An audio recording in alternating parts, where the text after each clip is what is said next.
দাঁড়াও, এত ব্যস্ত হয়ে কাজ যাবো দাদা? ও দাদা, আরে ব্যস্ত আমি যাবনি। ভোর ভোর উঠছি, শাঁখ বাজাইছি, ঘর দর পরিষ্কার করছি, আর থালা বাসন টাসন মাজছি, আর কাপড় টাপড় সব পরিষ্কার পরিষ্কার করার পরে সে সব বউ কটে তোমার ওইসব কাজ হয়নি। আরো ভরলে উঠবা তুমি, কাজ সারবো। কি করব, আমার আর ভাল লাগেনি। আমি উকিলের কাছে যাব, আর আজকে বউকে আমি ডিভোর্স করব। ও উকিলদা, ভালো আছে তো? একবার দাদা, আমি তোমার কাছে আসছিলি, আমি বউকে আমি ডিভোর্স করব, ওই জন্য আসছিলি। আর তুমি কোর্টে কটার সময় যাবো? আমি 11টার সময় যাব।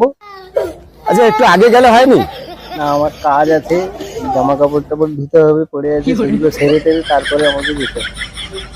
ও, তোমাকে আবার তোমার বউ খাটায়? হ্যাঁ, বউর কাজ তুমি করে দিয়ে যাবো? করে না গেলে ও দাদা, আমি আইসিটি। সুবিধা, তুমি তো উকিলের কাছে গেল, কাজে লাগে না? আরে ভাই, আমি উকিলের কাছে গেলি, আমার বউ প্রচুর পরিমাণে খাটায়। আরে আমি বউটাকে ডিভোর্স করব, দেখি সে ছাড়া উকিলকে কইতে উকিল কটা আমি বউর কাপড় টাপড় কাচবো, ঘরে কাজ আছে, জল আনতে হবে। আরে যা হয়েছে হয়েছে, দেখি উকিলও তো বউর কাজ করে। ভাই আমি যে কার কাছে বিচার দিলি, ভগবান ভগবান রে, হায় রে।